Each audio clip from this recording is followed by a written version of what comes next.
संरक्षण दिया। नशा बहुत ज़्यादा बड़ी चुनौती है और ख़तरा है हमारी युवा पीढ़ी के लिए। हम उड़ता पंजाब की बात करते थे, अब चिंताएं हरियाणा में हैं।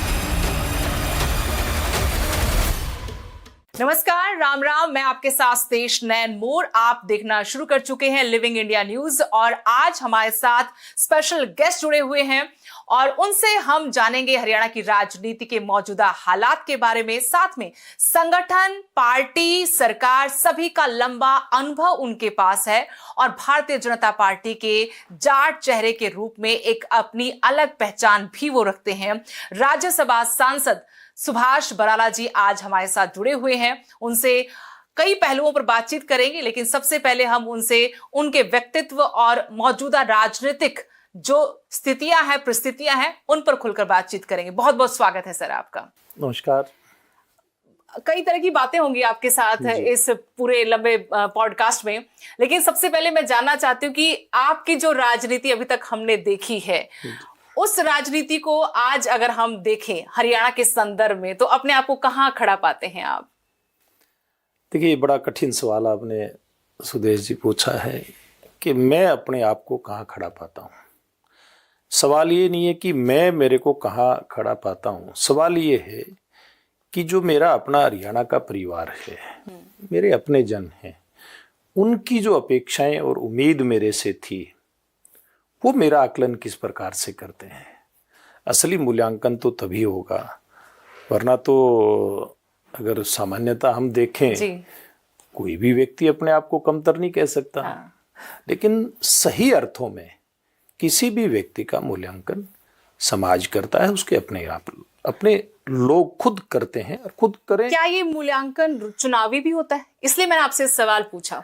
नहीं, देखिए, वो तो हर सारे लोग प्रकार कहते हैं कि अगर चुनाव में हार हो जाती है फिर तो आप हाशिए पर आ जाते हैं। इसलिए मैंने आपसे पूछा कि आप आज की राजनीति के संदर्भ में अपने आप को कहाँ देखते हैं? देखिए सुदेश जी, वो बात भी आपकी बिल्कुल ठीक है। चुनाव की हार जीत, इसमें व्यक्तिगत जो रहता है, व्यक्ति का उसका अपना व्यक्तित्व है, उसका व्यक्तिगत काम है, उसकी व्यक्तिगत महत्वाकांक्षाओं से लेकर के उसका व्यक्तिगत प्रदर्शन है। इसके अलावा पार्टी, उस समय के समीकरण, बहुत सारी चीजें उसमें शामिल होती है। जैसे मेरा पहला चुनाव 2005 का था, तो उसमें कोई सोच नहीं सकता था कि हम लड़ने के लिए, जीतने के लिए लड़ रहे हैं। चुनाव लड़ने के लिए लड़ा जाता था, तो इसलिए वो एक अलग प्रकार का मूल्यांकन हो सकता है। लेकिन सरकार कैसी चल रही है आज हरियाणा में? देखिए, हरियाणा की सरकार मुख्यमंत्री नायब सिंह जी के नेतृत्व में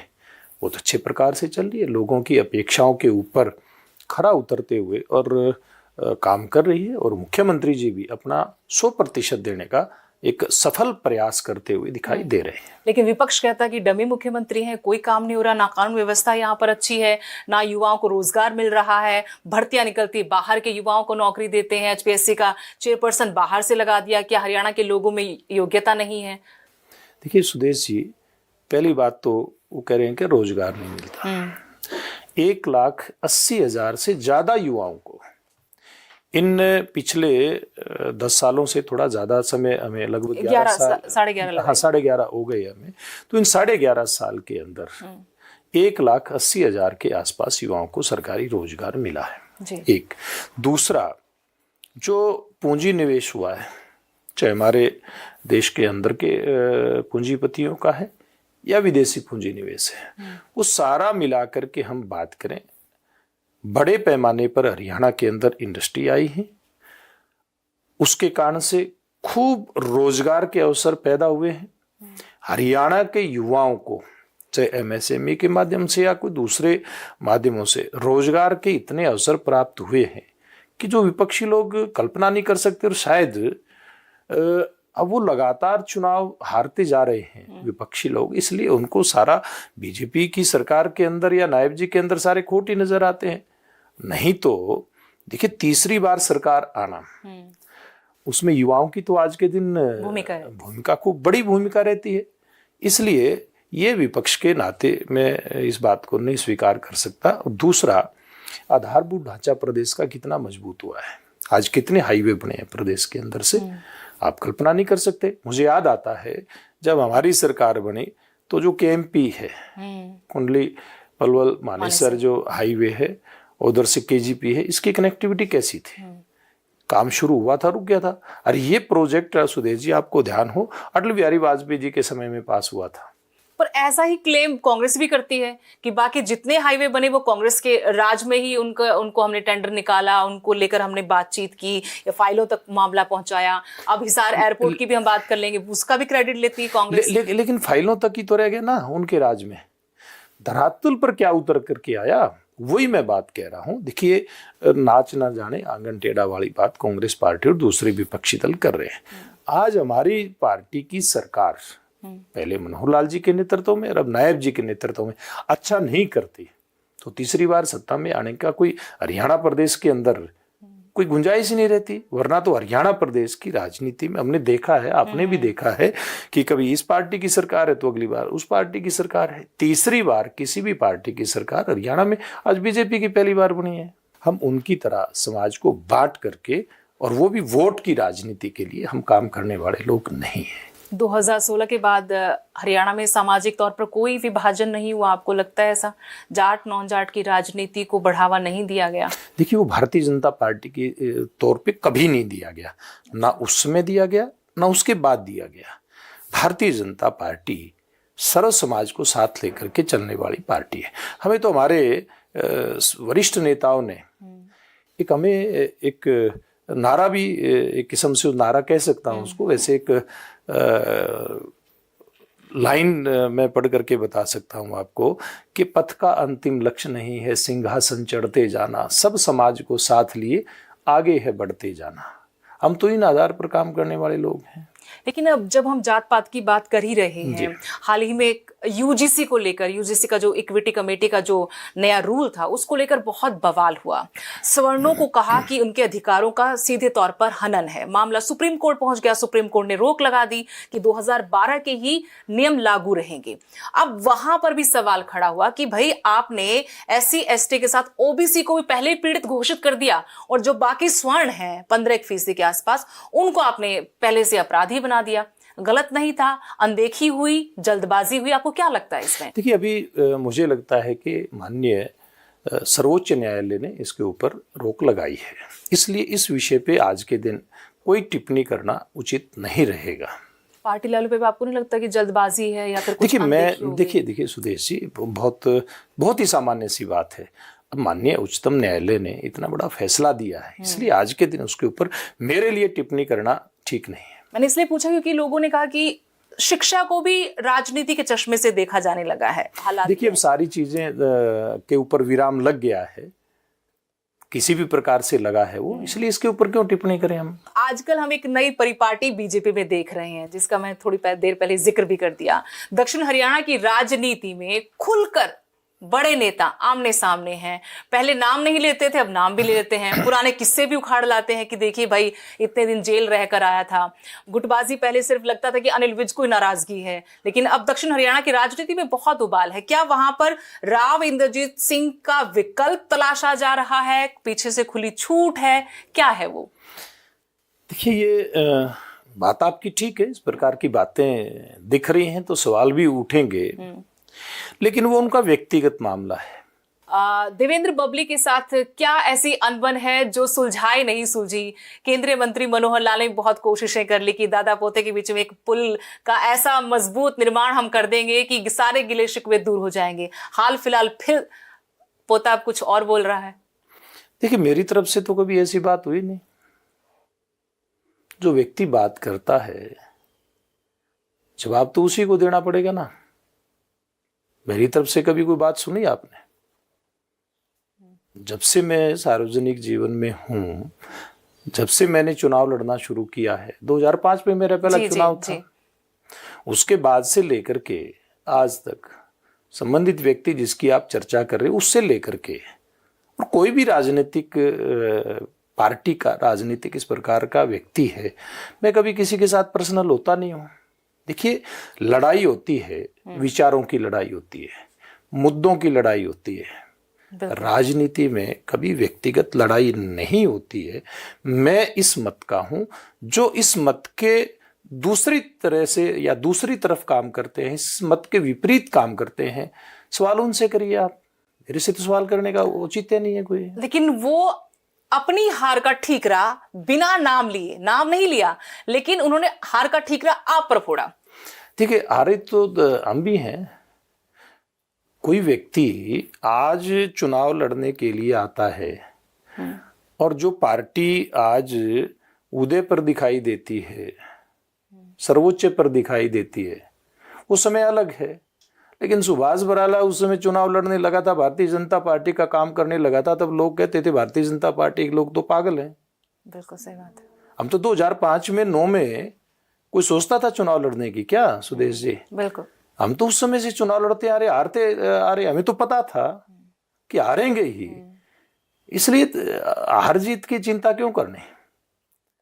अब हार है तो हार है, जीत है तो जीत है, ये तो लोगों का मत है। लोग मत देंगे तो जीतेंगे, नहीं देंगे तो हारेंगे। देवेंद्र बबली जैसे नेता क्या बीजेपी की मजबूती देकर, अपना फायदा देकर ही पाला बदल कर यहाँ आए, आप ये कहना चाहते हैं? जो कहना था मैंने कहा है, इससे ज्यादा मैं इस विषय के ऊपर टिप्पणी नहीं करना चाहता। इसके अलावा कानून व्यवस्था को लेकर बहुत सारे आरोप लगाए जाते हैं विपक्ष की तरफ से कि बहुत बुरा हाल है, अपराध का रिकॉर्ड बना दिया है बीजेपी सरकार ने। देखिए, वैसे तो रिकॉर्ड की बात करें तो पूर्व के रिकॉर्ड खंगाल लें, आज के रिकॉर्ड खंगाल लें, उसका तुलनात्मक अध्ययन कर लें, एक अलग विषय हो सकता है। लेकिन मेरा मानना दूसरी तरह का है कि आपकी नीयत कैसी है, मुख्यमंत्री की नीयत कैसी है अपराध और अपराधी तत्वों के लिए। अपराधी कैसे बनता है, अपराध क्यों होता है, इसके बहुत सारे कारण हैं, उस गहराई में जाने की जरूरत नहीं है। लेकिन आपके मुखिया की नीयत कैसी है? देखिए, पहले अपराधियों को संरक्षण मिलता था कि नहीं मिलता था? आप समझ सकते हैं इस बात को। अब शायद ऑन कैमरा आप इस बात के लिए हाँ करें ना करें, ये तो आप बता दीजिए कौन से राज्य में मिलता था? पूर्व की सरकारों में मिलता था, अपराधियों को मिलता रहा, ये तो स्पष्ट बात है। भूपेंद्र सिंह हुड्डा कहते हैं कि जब मैं मुख्यमंत्री बना, मैंने आते ही इतने इनकाउंटर किए कि सारे अपराधी या तो अपराध छोड़ के घर बैठ गए या फिर प्रदेश छोड़ दिया। देखिए, एक बार दिखाई दिया था ऐसा, लेकिन फिर क्या मजबूरी बनी आपकी जब आपने अपराधियों को संरक्षण दिया। अब जब भारतीय जनता पार्टी की सरकार आई, जिस आंदोलन की आपने शुरू के सवाल में बात की मेरे से, 2016 के जाट आंदोलन, आरक्षण आंदोलन की, तब इनके एक पुराने सहयोगी, जो आप भी इनके सहयोगी हैं, क्या कहा था? अरे तुमसे तो कीड़ी भी नहीं मरी।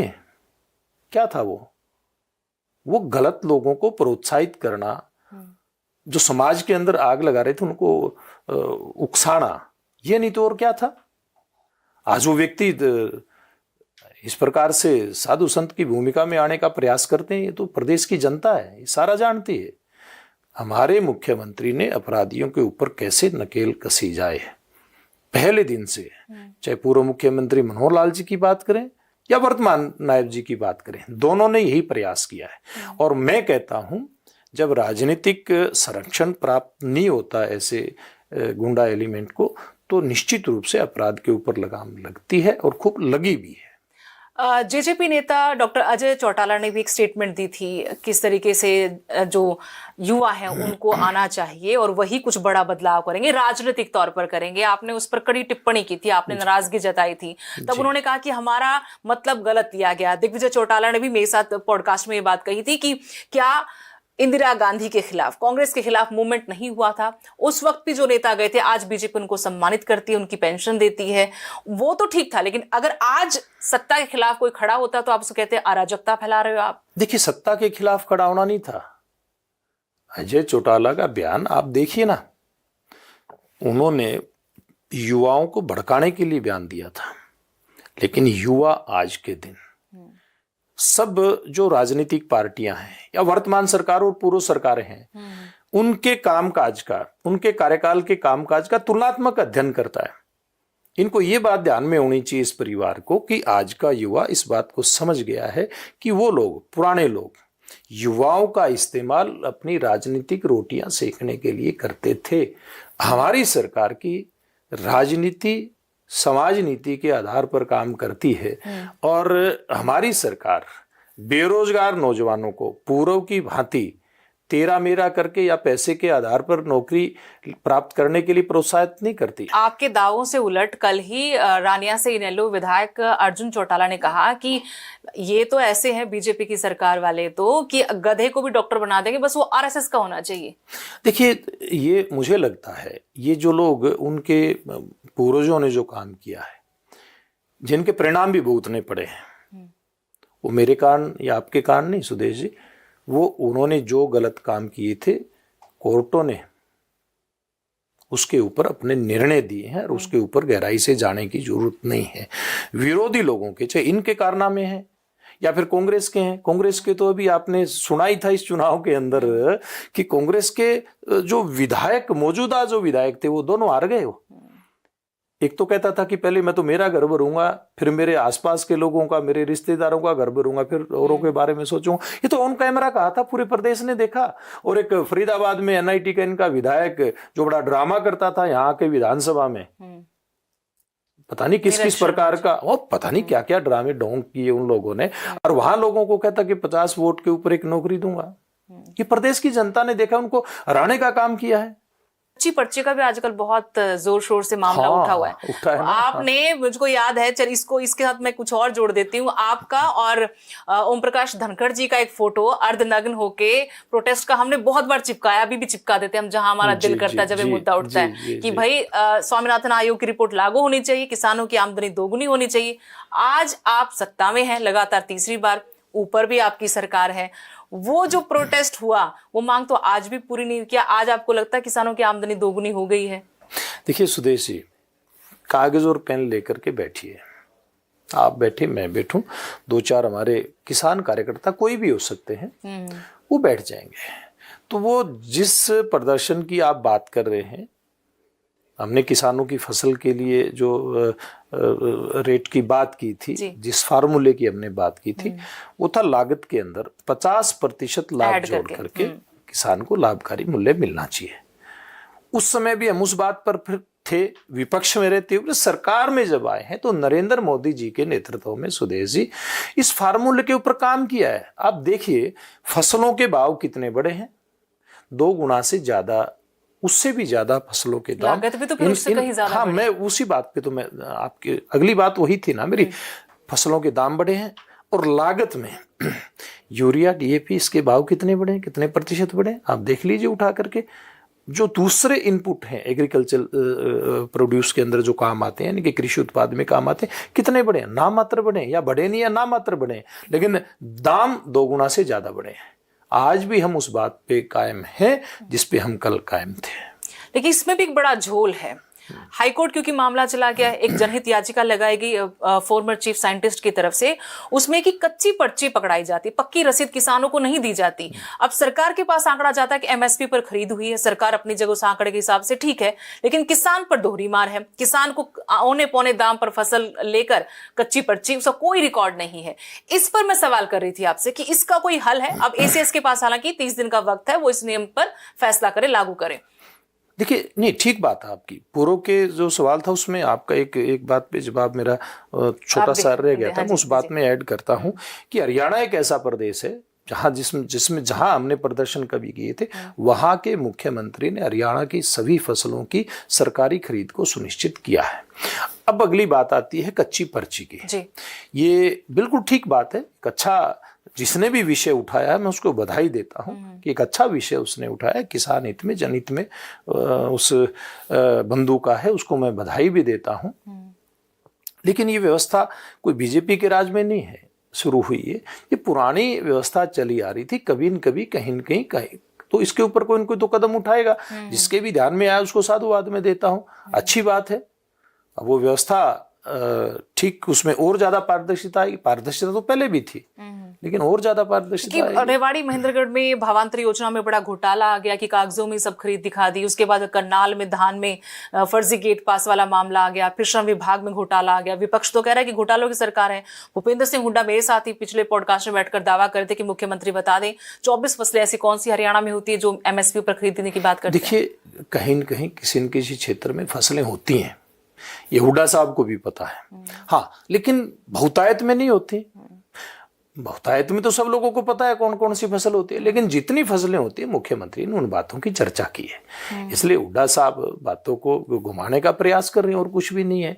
हाँ, जहां तक फसलों की बात है तो मैं समझता हूं, और आपने जो घोटाले की बात की है उसमें चाहे भावांतर भरपाई की बात है या अन्य कहीं है, देखिए इस प्रकार का काम कोई भी गलत काम कोई भी कर सकता है, लेकिन सरकार उसके ऊपर सख्त हो, सरकार उसकी गहराई में जाकर के उसकी जांच करके ऐसे लोगों के ऊपर लगाम लगे, उनको सजा मिले और भविष्य में उनको ऐसा सबक मिले कि दोबारा से गलत काम ना करे, इस बात के प्रयास होने चाहिए। और नायब जी यही प्रयास करते हुए केवल दिखाई नहीं दे रहे, उसके परिणाम दे रहे हैं। एक दूसरा, कुछ लोग ये भी कहते हैं कि बीजेपी सरकार में जो बड़े बड़े चेहरे थे, जो पहली बार सरकार बनी थी, उसमें पार्टी ने उनको टिकट भी दी थी बहुत सारे जाट उम्मीदवारों को, फिर जीत कर भी आए, फिर सबका मान सम्मान भी पूरा हुआ। लेकिन अगली बार में 2019 में जब वो हार हुई, मामला थोड़ा सा गड़बड़ाया, तो जाट चेहरों को खुड्डे लाइन लगाया गया। और आज भी ये विरोधी आप पर आरोप लगाते हैं कि इनको सबको खुड्डे लाइन लगाया हुआ, ऐसा है? देखिए बिल्कुल स्पष्ट सामने है, ये तो लोग है ना भारतीय जनता पार्टी की मजबूती और भारतीय जनता पार्टी जो सेवा कर रही है और हरियाणा प्रदेश को मजबूत कर रही है, देश को मजबूत कर रही है, उससे परेशान है, इसलिए आरोप लगाते हैं। चुनाव में हार जीत तो किसी की भी हो सकती है। अटल बिहारी वाजपेयी जी देश के प्रधानमंत्री हुए, चुनाव तो वो भी हारे थे। हमारे चौधरी देवीलाल हारे चुनाव, चौधरी देवीलाल, इंदिरा गांधी चुनाव हारी। देखिए हार जीत राजनीतिक कार्यकर्ता के साथ ही लगी रहती है, इसमें कोई सब जाट नेता हर चुनाव में जीतते रहेंगे कोई जरूरी थोड़ी है। सब लोग चुनाव हारे थे, मैं भी चुनाव हारा था, चौधरी वीरेंद्र सिंह की पत्नी भी हारी थी, कैप्टन अभिमन्यु हारे थे, ये सामान्य बात है, भी लोगों का मत है। देखिए हमारा काम है कि हम सरकार है तो हम सेवा करें। सब लोगों ने जितने भी चेहरे हैं, चाहे वो जाट हारे या बिना जाट भी हारे हैं, वो दूसरे जातियों के नेता भी हारे हैं, अगर आप देखेंगे सबने काम किया है। लेकिन वहां कई बार चुनाव में माहौल बनता है, समीकरण बनते हैं, आप नहीं जीत पाते। बड़े बड़े नेता जीते हैं, बड़े बड़े नेता हारे हैं। ऐसी पार्टी जिनकी आप चर्चा नहीं कर रहे हैं, वो कितने चुनाव आ रहे हैं। चौधरी देवीलाल से लेकर के उनकी अगली चौथी पीढ़ी असाफ ही हो गई है। आपको लगता है कि कोई जनाधार नहीं बचा होगा? केवल 2 ही लोग जीत करके आए हैं आईएनएलडी के, वो भी समीकरण। अभय सिंह चौटाला तो कहते हैं मैं सीएम बनूंगा। देखिए तो भविष्य बताएगा क्या है। जिस प्रकार के उनके कामकाज रहते हैं उनके आधार पे तो वो भी जानते हैं, हरियाणा की जनता भी जानते हैं कि सीएम कौन बनेगा। लेकिन एक ये भी आरोप है कि बीजेपी जाट नेताओं को बैसाखी की तरह यूज करती है। दुष्यंत चौटाला को भी पछतावा है बीजेपी के साथ जाने का। देखिए ये वही परिवार है जिसने कभी भारतीय जनता पार्टी के बगैर हरियाणा में सरकार नहीं बनाई। ये चीज भूलनी नहीं चाहिए, उनको याद रखनी चाहिए। चौधरी देवीलाल से लेकर के और चौधरी ओम प्रकाश चौटाला तक भारतीय जनता पार्टी ने उनको मुख्यमंत्री बनाया। भूल जाते हैं, लेकिन अरसा हो गया, मेमोरी कुछ चीजों में थोड़ा नहीं याद रखेंगे तो ठीक रहेंगे। समय तो सभी याद रखने चाहिए ना, अच्छा है बुरा है, संघर्ष का है, सत्ता का है, सब याद रखेंगे तो अच्छा रहेगा। चलिए बहुत बहुत शुक्रिया, आपने बहुत वक्त दिया अपना कीमती, और बहुत अच्छी बातचीत आपके साथ हुई। बहुत सारी शुभकामनाएं आपके राजनीतिक भविष्य के लिए, निजी जीवन के लिए, आपकी अच्छी सेहत के लिए, और आप ऐसे ही पार्टी के संगठन के सारे काम, जो जिम्मेदारी आपको जैसे भगवान राम हनुमान जी को देते थे, ऐसे संगठन से जो भी जिम्मेदारी मिले, सरकार से जो जिम्मेदारी मिले, उसको बखूबी निभाते रहे। बहुत बहुत शुक्रिया। धन्यवाद सुदेशी, बहुत धन्यवाद। आपको भी शुभकामनाएं, आपके दर्शकों को भी राम राम। विपक्ष ये कहता है कि बीजेपी जाट नॉन जाट करके तीसरी बार सत्ता में आ।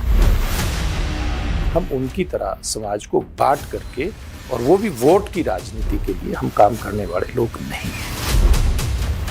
लेकिन एक ये भी आरोप है कि बीजेपी जाट नेताओं को बैसाखी की तरह यूज करती है। दुष्यंत चौटाला को भी पछतावा है बीजेपी के साथ जाने का।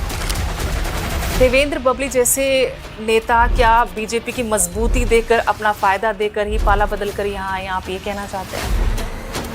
अर्जुन चौटाला ने कहा कि ये तो ऐसे हैं बीजेपी की सरकार वाले तो कि गधे को भी डॉक्टर बना देंगे, बस वो आरएसएस का होना चाहिए। अभय सिंह चौटाला तो कहते हैं मैं सीएम बनूंगा। जिस प्रकार के उनके कामकाज रहते हैं उनके आधार पे तो वो भी जानते हैं, हरियाणा की जनता भी जानते हैं कि सीएम कौन बनेगा। भूपेंद्र सिंह हुड्डा कहते हैं कि जब मैं मुख्यमंत्री बना मैंने आते ही इतने इनकाउंटर किए कि सारे अपराधी या तो अपराध छोड़ के घर बैठ गए या फिर प्रदेश छोड़ दिया। देखिए, एक बार दिखाई दिया था ऐसा, लेकिन फिर क्या मजबूरी बनी आपकी, आपने अपराधियों को संरक्षण दिया। नशा बहुत ज़्यादा बड़ी चुनौती है और खतरा है हमारी युवा पीढ़ी के लिए। हम उड़ता पंजाब की बात करते थे, अब चिंताएं हरियाणा में।